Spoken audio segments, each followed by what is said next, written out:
and it has left a lot of residents, as has been the case on the shows that we've been hosting and getting sentiment from the residents of Gauteng, that there's a great deal of anxiety about the stability of our metros. There's been leadership changes, unpredictable leadership changes in Ekurhuleni, city of Johannesburg.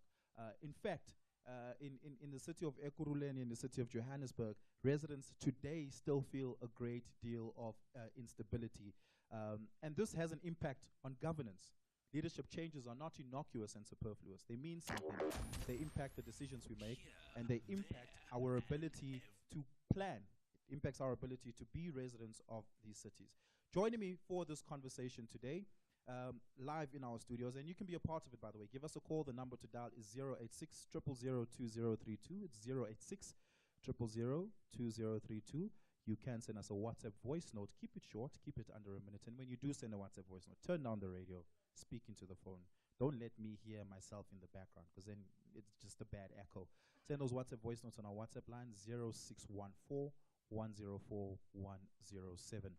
And you can also tweet me at Oliver_speaking on Twitter, Oliver Dickson on Facebook, at SAFM Radio across all platforms, and simply hashtag SAFM Town Hall. The state of our metros is an incredibly important conversation, and to that extent, this conversation is about you, the residents of Gauteng. Joining me on the panel today from the Patriotic Alliance, Dino Peterson, who's the Gauteng Provincial Chairperson of the Patriotic Alliance. Joining me from Action SA is Bongani Paloi, who is the Gauteng Chairperson of Action SA. From the EFF, we have Kenneth Mashianoke, who's the EFF Gauteng Chairperson, and the Democratic Alliance Gauteng Chairperson, Soli Msimang. Thank you so much for your time. By the way, we did invite the ANC. I think they're here. They just might be running late. They'll be joining us very, very shortly. We also invited Cope. Radio silence from Cope. Hopefully they'll join us at some other point in time. I'm pretty sure Cope will face criticism here, and I would have liked for them to be here to be able to respond for themselves. Solim Simang is asking which Cope. Gentlemen, thank you so much for your time this evening, and thank you for joining us. I'll give you each a minute. And a very, very simple question I want to ask before I allow the audience to interact and engage. And the question is this: what is your assessment of the political relationship today between opposition parties on the opposition spectrum, which now function as governing parties through coalition agreements? What is your assessment of the relationship between yourselves today and its impact on the coalition governments that we have in our metros? Kenneth, I'll start with you. Okay, thank you. Let me just correct you. I'm not the chairperson of EFF in Gauteng. The chairperson is Ngulego Tunga. I'm head of governance. So in terms of your questions, as you are saying, the collusion is not maybe the problem, but the reality is collusion is not a problem. The problem is leadership. If you can, I can take you back to when we went at the birth of our freedom. We had a coalition government. Even though ANC was having a majority, but we had a coalition government which ran smoothly because we had a proper leadership to deal with that issue. So the situation that we are faced in these metros where we have the coalition, the problem is only the leadership, because we can engage in everything, but in terms of implementations, when there is no equality leader there, we are going to come across what we are seeing currently. Just very briefly, yes or no, are you saying that the coalition partners have poor leadership? That's what I'm saying. The ones who are leading now, they're having a poor leadership. Bongani, is that true? Well, that's his view. I will suggest and argue strongly that in fact, let me answer your first question before you try to sneak the second one in. The first question is about the relationship between the parties vis-a-vis the stability of coalition and also, I suppose, the sustainable delivery of services, right? So I would say that the relationship is healthy. So what do I mean when a relationship is healthy? Naturally, in the beginning of any coalition, when we are all coalescing around an idea which is to govern in a coalition, it means that we must begin to understand and appreciate what the Patriotic Alliance is about and what the agenda is, what the DA's agenda is and what our agenda, and then we're going to run into problems because we're going to find where we don't agree with each other. That has already happened, and that's why one party decided to leave because of tensions they could not resolve inside. They decided, let's leave. It's a healthy because it's starting to create a broad framework and parameters about how we manage coalitions in a sustainable manner, and how we deal with what some parties believe to be arrogance, overconfidence, and bullying small parties. And the interesting part is, in coalition, there's no big party, there's no small party. If you are a big party, you should have won 50% plus one. But you did not. So the same party which may just contribute one seat is equally important, because it's about how to balance that to ensure that people remain within the coalition and don't leave in the coalition. So I really think that all of these things is assisting us in really investing in the institution of coalitions in Gauteng. Before we find stability, there will be turbulence. It's important that we go through the turbulence now and not in 2024. I really think that when we get to 2024, Gauteng will respond in a much better coordinated manner and reach stability faster than the rest of the country will in different parts. Because we would have paid our school fees, would have gone through teething problems, arranged, some people leave, they come back, we stabilize, and then coalitions keep changing. DA will start thinking differently, we'll start thinking differently, but ultimately the thing that's going to force us, even though we're angry at each other, to talk to each other, is because we realize that I may be angry at him, at the DA, but ultimately we need each other to co-govern. Yeah. Didn't you leave the DA because they weren't thinking differently? No. You are naughty, my brother. When are you like coming from angles? You must come straight.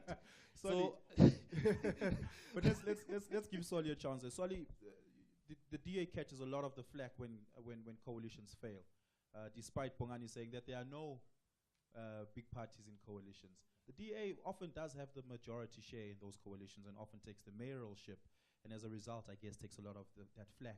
When the relationship breaks down, they blame you. What is your assessment of that relationship today? Well, Oliver, thank you very much. I think it is an important question that you're asking.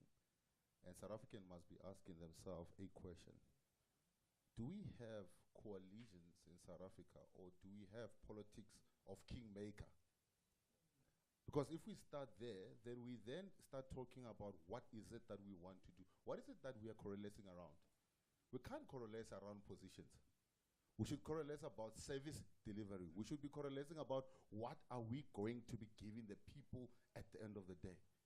But if our fight is about, I want this position, and if you don't give me this position, then I'm going to go to the other party, and then we're going to form government because they are promising me X, Y, and Z, then I promise you'll never have stability.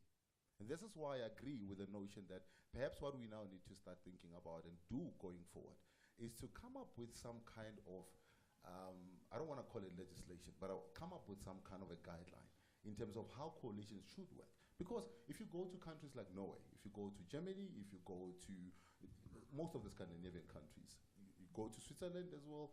Switzerland has actually got one of the oldest running coalitions, is over 100 years. Now, if you do that, you realize that what we are having in South Africa at this point in time is not actually coalition. What do we have? have? Actually, we're having, kingmakers. So I will come with you if you give me this. I will come with you if you give me that. And it's like an auction. So you come to me and say one thing. You go to Bongani and say, Bongani is only saying I'm giving you this. Are you able to then give me better? And if you're able to give me better, then I'm coming with you. And then 3 months down the line, Bongani is no longer happy with you. You come back to me and say, well, maybe if you give me this and that, then we can then talk about it. But also, I disagree with the notion that, you come in and somebody who's bringing one seat will have a bigger say than somebody who's bringing in 69 wards into a coalition. I have a problem with that. So there are big parties. No. Listen to what I'm saying. You have a party that is bringing 60. I'm not saying PR. I'm talking about 69 wards. And I'm not talking about the DA. I'm talking about somebody who, it might be the ANC, it might be the EFF, it might be whoever. But I'm saying somebody who's bringing in wards into a coalition. Surely that person or that grouping must have some bigger say, because they have been elected directly coming from the wards.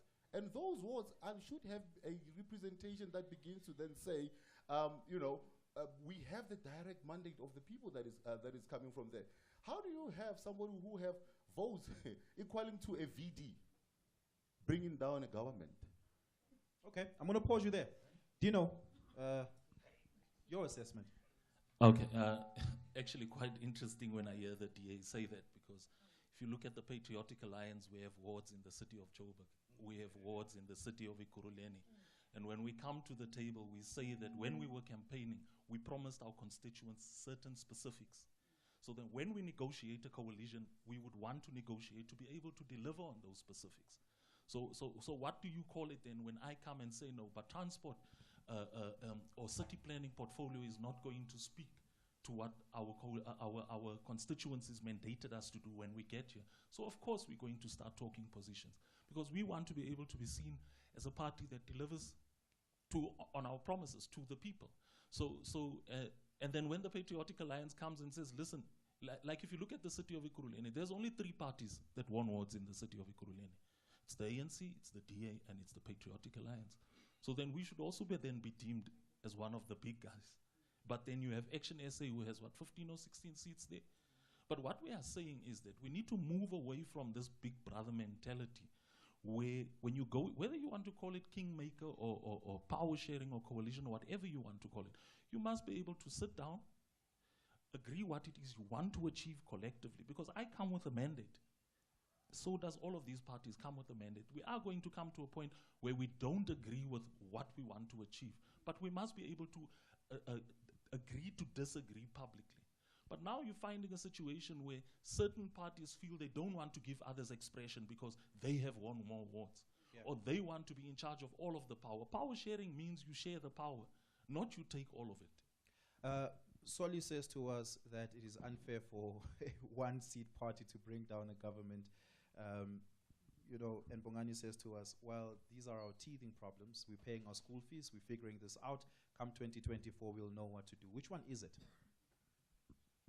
All right. So the reality of coalition politics, if you want a majority government, you are going to have a one-seat party that can determine which way this government is going to go. That's the reality of it.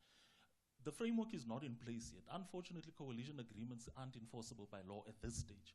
We are advocating for that, to say that there must be a framework put in place. But even in that framework, we must realize that in order to have that majority government, you will have to take those one-seat parties seriously as well. They still have a constituency that they need to answer to, whether it's PR or not, unless we are saying we need a complete electoral reform. Kenneth, can I ask you this? Because the conversation, and both Bongani and Soli spoke to this, that it is about negotiating and trading off and trade-offs, that we need to listen to each other. The EFF, seemingly culturally, has been the only party that has a list of non-negotiables when they go to the coalition talk. They publish this, they make it well known, it's not a secret. Is that a healthy way of engaging in a coalition conversation? Unfortunately, as EFF, we don't have a coalition with any party, so I don't see your question being relevant to this one, because we don't have any coalition at all. So I can't be answering on something that we don't have. If we had a coalition that you are going to say, EFF has once had a coalition in so and so party at somewhere, then I were to answer that. But based on that, we never had a coalition. That's not germane. What's germane is when, that you have a list. when we go back to our policies that are non-negotiable, that is correct. They are non-negotiable in terms of implementation and everything. We are not going to negotiate on them. If you agree to EFF's policies, then when you agree to EFF, you must know EFF is seeking to achieve 1, 2, 3. So you can't come and say, let's compromise 1, 2, 3, 4, 5, 6. We are not going to compromise, because we are voted based on those things. So those must be achieved through the votes that we already gained from the public. Yeah. So we can't go say we are going to move away from that. Give us a call, 086 000 2032, 086 000 2032. By the way, you can watch this broadcast live on all SAPC and all SAFM digital platforms, YouTube, Twitter, as well as Facebook. Just search at SAFM Radio across all those platforms, and you can watch this town hall live. You can also participate in it. I'm joined by the Patriotic Alliance, Action SA, the EFF, as well as the Democratic Alliance. We're taking a look at the stability of metros in Gauteng as far as coalition governments are concerned.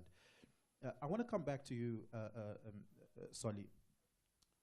Kenneth makes the argument that they've never been in a coalition. The Democratic Alliance was in the view at some point that they were being bullied by the EFF and held hostage by the EFF. Dino makes the argument that we need a framework for these things. How do we conceptualize that framework if one of your partners says we are not in a relationship? Well, that's exactly the point. That you cannot be in government and be outside of government. You cannot want to run government from outside, because then the difficulty is you then come to an office and say to somebody, I want you to implement this, while you're standing outside, and when it backfires, you then say, but I'm not in government. I'll give you an example. Mashaba was forced to employ 4,500 workers in the city of Johannesburg. The city of Johannesburg finances collapsed. They collapsed. And then nobody was able to take responsibility.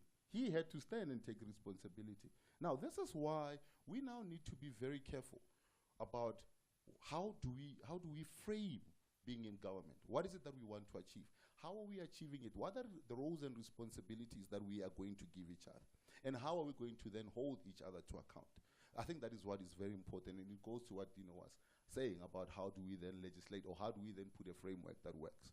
Because then it's, once you have a framework that works, you have something that guides all of you. Yes, at this point in time, what we have is a coalition agreement that is not forcible. But in the future, if this is where we are going as a whole in South Africa, we might be wanting to consider that. It might happen, it might not happen. I had other engagements today with other parties who are strongly of the view that this is something that perhaps we need to be looking at going forward. Bongani, from your experience, what has been the most difficult part about being in a coalition agreement? Well, firstly, the difficult part is the exception of members of the coalition that no one got 50% plus one. And therefore, when you sit around the table to speak, you must take an extra dose of humility. 2 teaspoons of extra dose of humility. Because it comes with the appreciation to know that the coalition is as strong as all the members present in the room at that particular point in time and committed to go through the entire distance. Now, when we then say, just because you're a one-seat party, we are limited to just voting and you can't make a meaningful participation and contribution. It's wrong, because coalition follows a very important value or very fundamental component, which is power sharing. So if we accept that all of us in this room need each other, every single vote, so it's important that different parties here occupy strategic positions for a balance. So you can't have one party taking the mayorship, the speaker, and the chief whip of council. It's an imbalance. It creates the impression to everybody that one party is leading the executive, the legislature, and in council. It is not healthy. That's what deeply then imprints into the party, which believes is the biggest one, that they've got entitlement. And this is what we start to see with other parties. The second part, can we start maybe one last naming point. it? Okay. One last point, a very important earth-shattering point, this one. The part we're not getting to is the competence of people put forward to lead. Because we assumed different parties forward or nominate people to say these people will occupy mayorship position, speaker position. No one really speaks about competence or quality, because these are institutions, complex institutions of government, which require people who appreciate the significance and sophistication and can lead. But in the case we just find somebody who has never thought in their life they'll be a mayor. Never thought in their life. Now, check Mavumbuga. Then you are nothing tomorrow. Today you become the mayor all of a sudden. And we think, and we don't appreciate why there's financial instability. By the way, Usoli says Mashaba crippled with insourcing, which is not correct. He must also tell us what he had to do to get the vote of the EFF. I wasn't here to fight today. It's a Friday.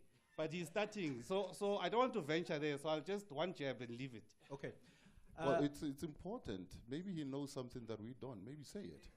You know something that we don't. No, before they go there, because if they are saying by insourcing securities and everything crumbled the entire municipality, you want to tell me by giving a person a proper job with a job security, that is going to kill the entire budget of the municipality? That is not correct.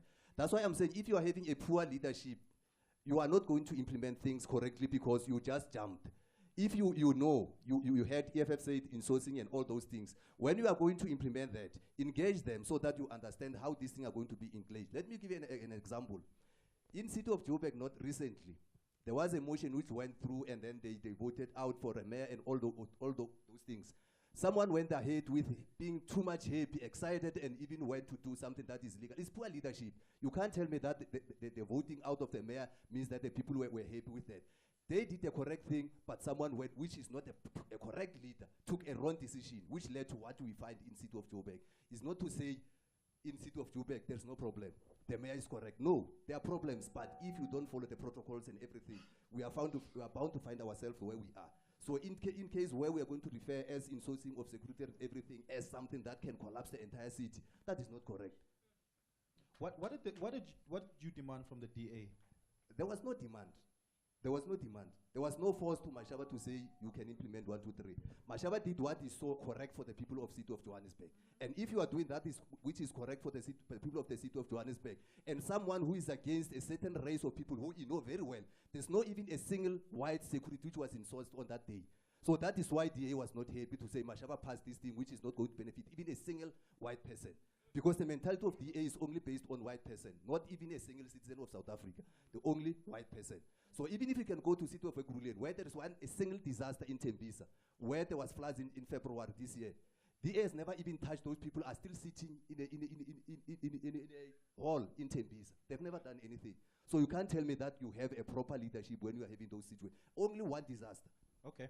Do you know who's the most difficult coalition partner to deal with here? No, you can be honest. This is a safe space. I actually laugh because I was part of a coalition in 2016 to 21 that actually won an award for the most stable coalition. That was in the 2016 to 2021 term. And then we get into this new term, and then we find a coalition partner that refuses to listen to anybody. And I'm saying, yeah, so the ANC is better because at least they listen. Because when we were in a coalition with the DA, we found that they would never want to listen. They would never want to listen to a reasoning that says, there's no big party here. And everybody says, keep the ANC out so of the power. DA is a bully? Of course, yes, they are. Bongani, do you agree?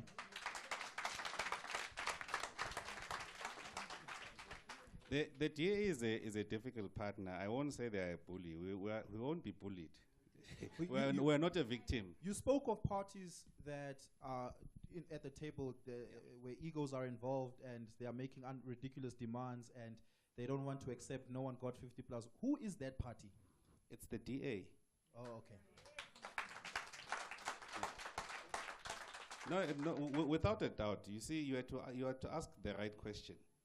Because in our view, and I'm going to repeat this, we found that the DA's inability to appreciate that the situation is changing.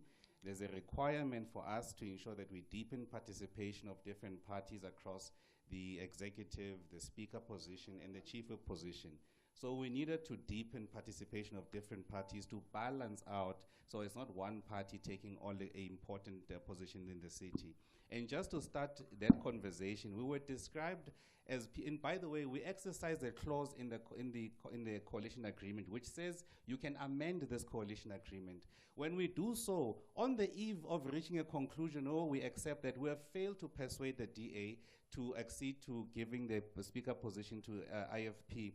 Now we accept, on the eve, at 9:30 in the evening, we get an opinion piece written by Mr. Solem Simang, describing all of us who of this view as rent seekers, as minnow parties, as parties that are almost playing around with new toys like children. And we're finding each other and saying, but how does this arise? All we did here is have a different view about how to strengthen the coalition. And to appropriate our position and or contribution in that manner is deeply disrespectful. It happens amidst a time when you least expect such a thing, when all parties have come to an agreement to accept that. All of us agree except the DA, and we accept because it's not majority, it's consensus. At that critical point, such a thing describes us like that. But we're still committed, we're still in this thing, and we're pushing back and we're trying to teach them a lesson. The ANC has finally joined us. Chris Vonda, who's the Johannesburg Greater Region spokesperson, is with us. Thank you so much, Chris, for joining us, finally making it. Let's start here. Is the ANC to be blamed for why we're in a situation of unstable coalition government? Thank you very much, and good evening to the listeners and the fellow panelists.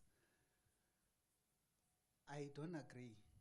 The ANC in 2016 lost elections, did not lose elections, did not have a majority, an outright majority. In fact, there was no outright winner in all the parties. And that necessitated to what we have come to appreciate as coalition politics, which was an inception of the coalition politics in the country.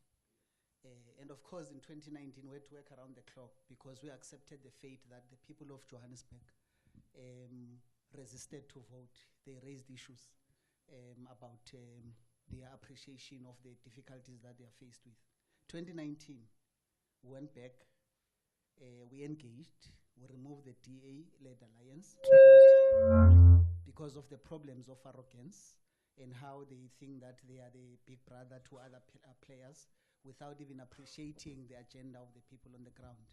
And so from where we're seated, we do not agree that the sentiment that suggests that Joburg is collapsing because of the African National Congress. Joburg is collapsing because, one, there's no thought leadership within the Democratic Alliance led coalition.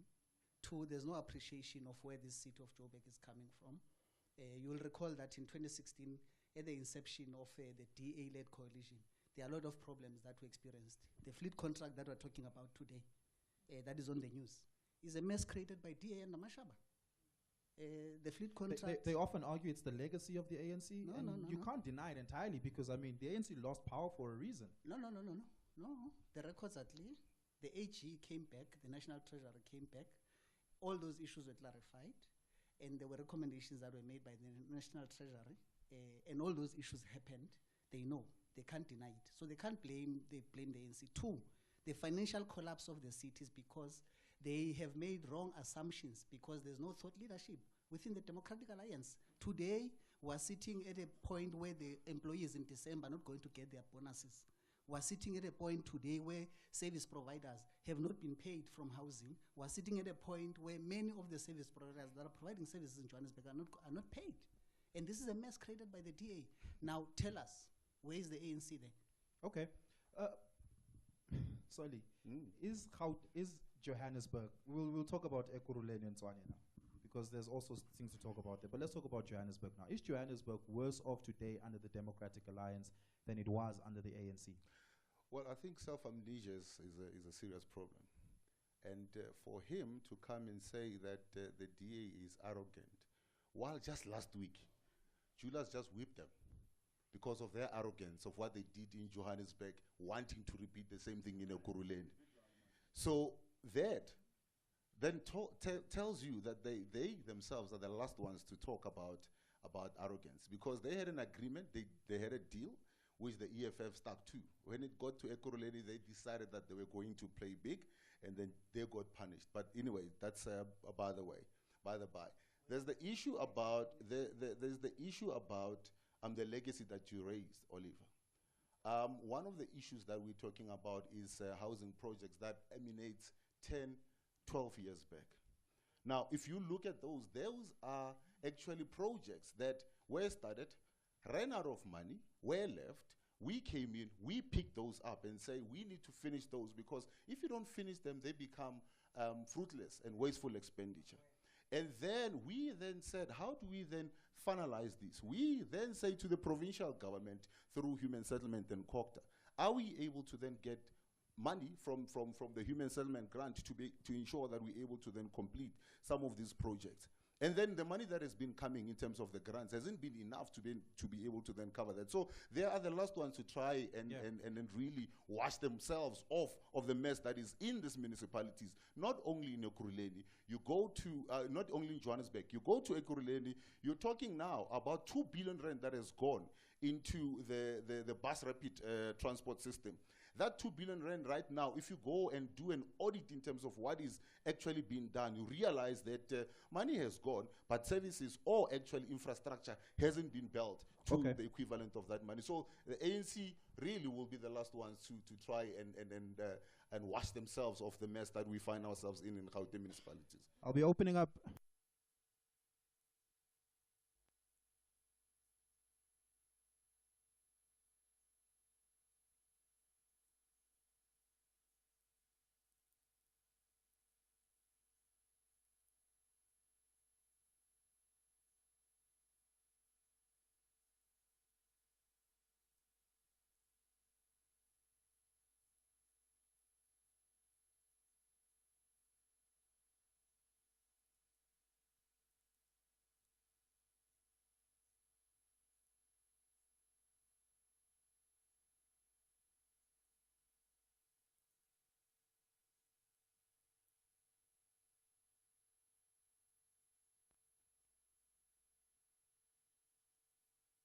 that we would have won currently.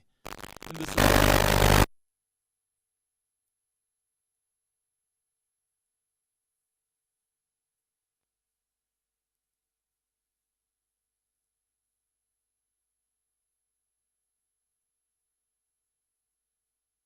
we came and we started conscientizing them, but we also found that there was a lot of PA is an opposition to the DA, not the ANC. No, PA takes from everywhere. We take from everywhere. I am a ward councillor in a ward that was historically belonging to the ANC, which included Polar Park and Togoza, which was part of the then black-on-black violence. So the ANC has a lot of history in that ward, and we won that ward. Yeah. So we are saying we are there to drive services of the people, and when we negotiate, even in a coalition, we are going to negotiate to be able to deliver to those people. Okay. So ons vat alles. Bongani? Well, your question in relation to us considering ANC as an alternative, there was a conversation. In the conversation, it did not materialize. So a conversation was started to understand what the thinking of the ANC was insofar as taking forward the option of being in a coalition or multi-government, and it did not move beyond the initial conversation. But the one point I just want to make is I've listened carefully to what Chris is saying and Sol is saying, and I also think it's important to tell the truth as it is. The cities of Ekurhuleni, Tshwane, and Johannesburg there's subjective reasons and objective reasons why they are failing at this stage. You also can't divorce the issue of historic issues and legacy issues, but you can't do that to absolve the current leadership and suggest that the current leadership are up to the task of managing and leading these very complex metros. I would argue strongly that in majority of these, the people at the helm of these institutions are overwhelmed by these institutions and its demands, right? And these people also don't have a clear conceptualization of what a state in a form of the city must do in relation to its residents and what agenda it must pursue. So these things are very important. I'll tell you why. Okay. So if you don't have that understanding at a very high level and deepened appreciation of those socioeconomic status, you are going to misdiagnose and mismanage the state, because you don't understand. It's not just delivering potholes or filling potholes. It's not just that, but there's a clear transformational agenda propelling the state. And that is something you lose, and that becomes a thing that binds your society together, right? So the state has a big role, and that role has been lost on people who are just basic. Is this because Tanya Campbell and Mpopalati, as you say, never dreamt of being mayors? I think Mpho dreamt about it because she was a mayoral candidate. She is in a much more better position, but I can tell you without fear or favor that Tanya Campbell has no capacity, is a mistake. In fact, until I can tell you, it happened. She was even shocked when it happened on the floor, man. Irifilo was the mayoral candidate of Ekurhuleni, and then this accident happened. Let's pause it there. Let's pause it there. Let's pause it there. Let's go to the floor. We'll take 3 hands. We'll take 3 hands for now. But before we do that, let's take a quick break. Again, you can send us those voice notes on 067 107 104 107. 0614 104 107. That's where you can send us your WhatsApp voice notes. We're taking a short break, then we'll hear from the floor.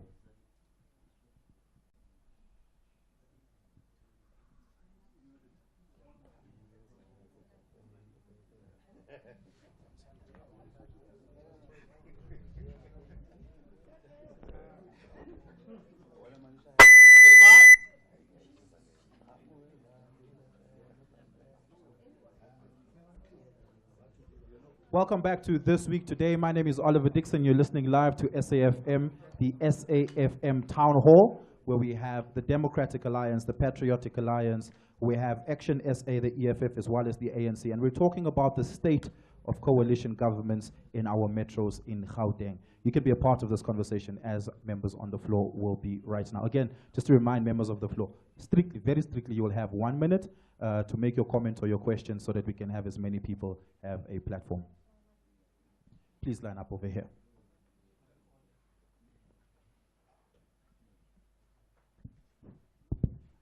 Good evening. My name is Lucky, a member of EFF in a good standing.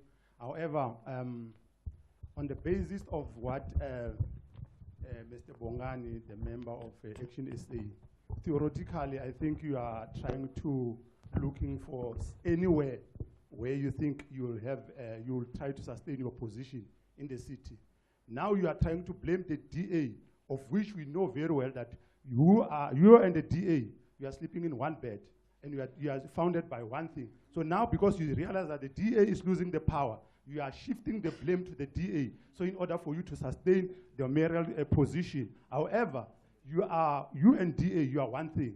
So in terms of what us as the EFF stand for, we are very consistent. One is that, when I'm saying we are consistent, is that we say, if Mozambique doesn't do this, we stand on that thing.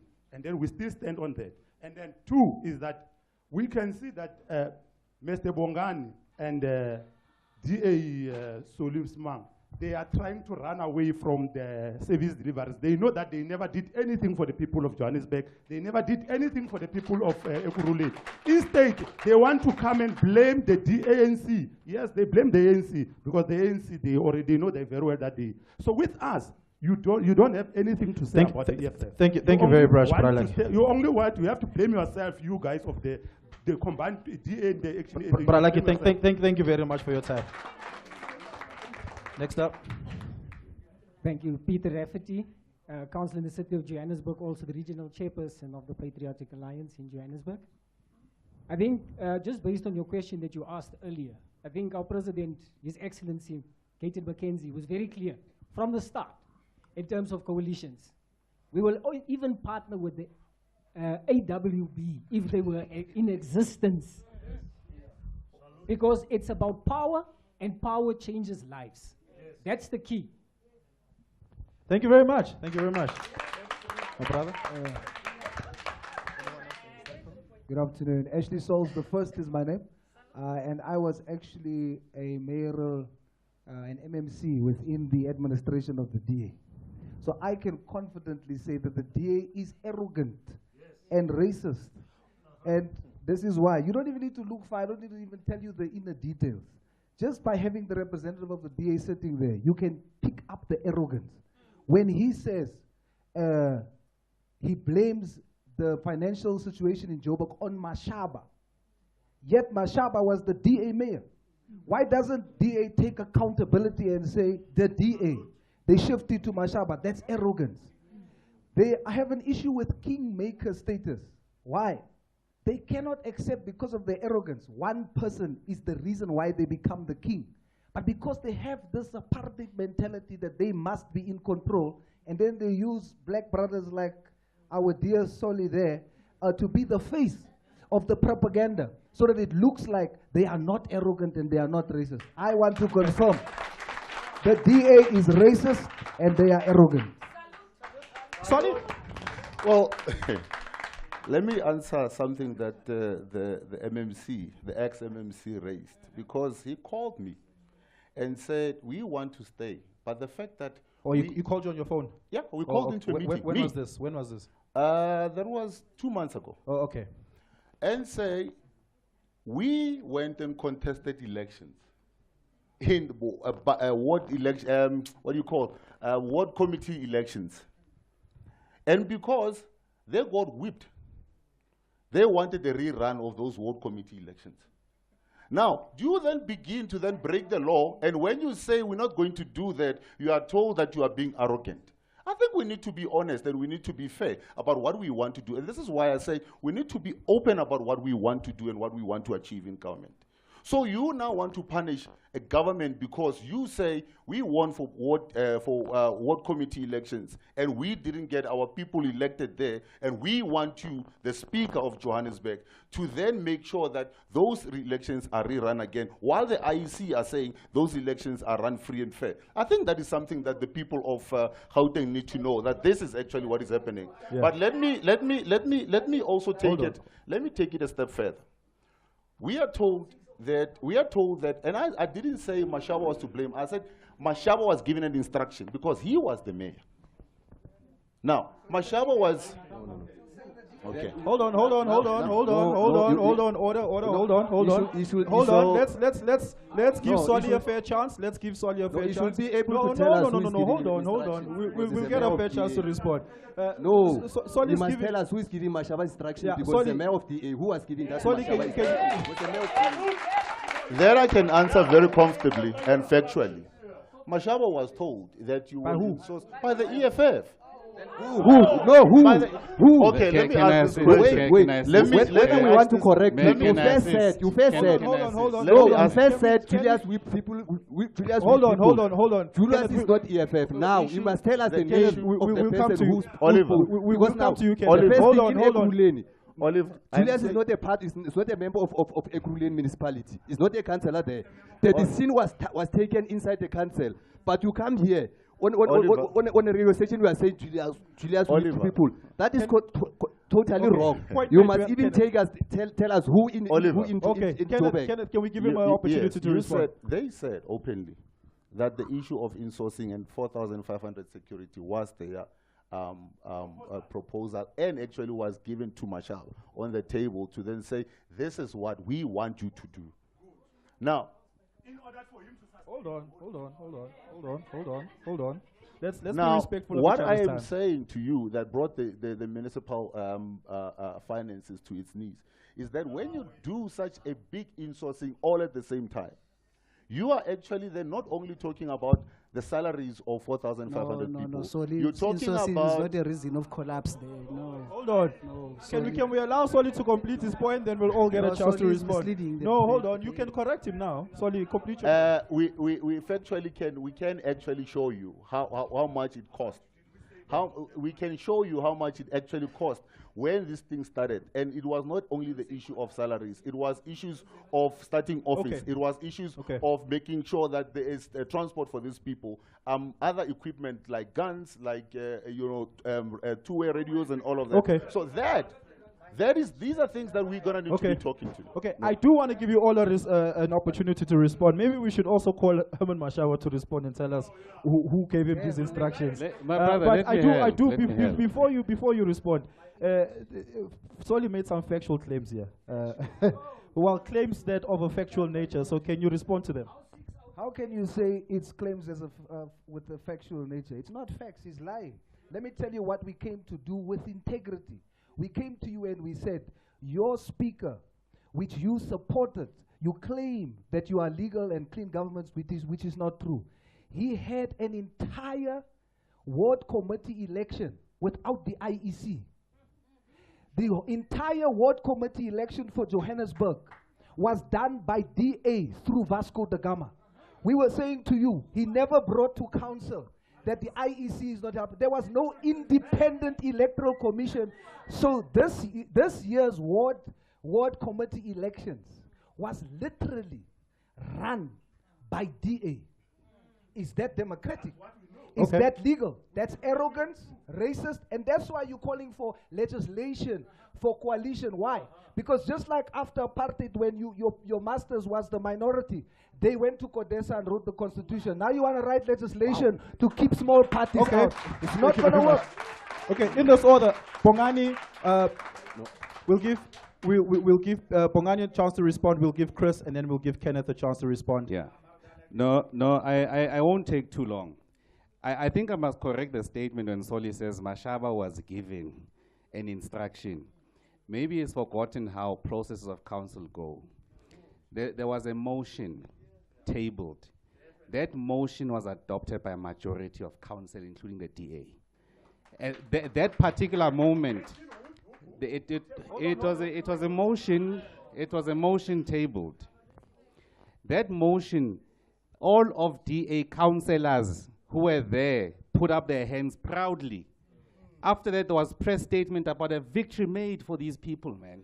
And and for me, it's something that as a party now we stand for. We don't regret that that decision happened, because how do you say a security guard who's paid, way underpaid, but the city pays a tender premium and they take almost half of their salary?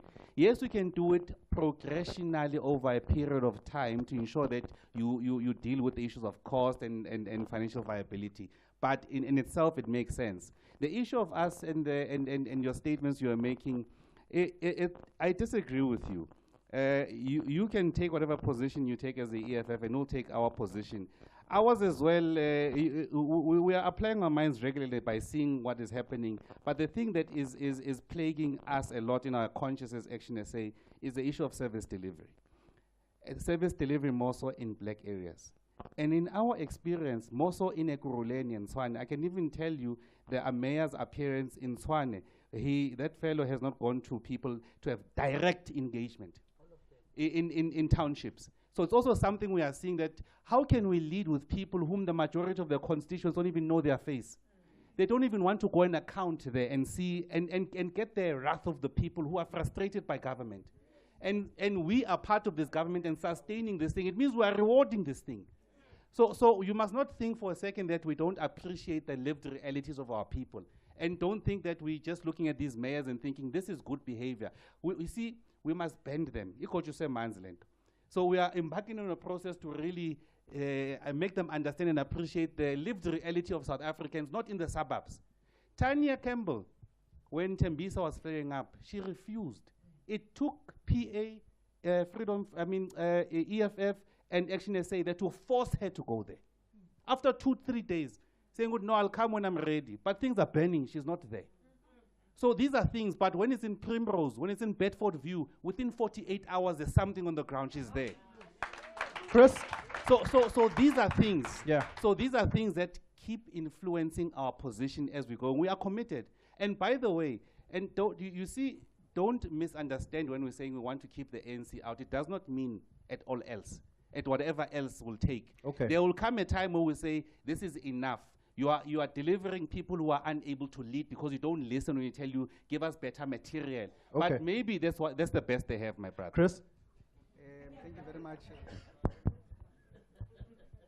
The Democratic Alliance template in Gauteng is not working in all the municipalities in Gauteng, because all these mayors are just puppets that are controlled in Cape Town.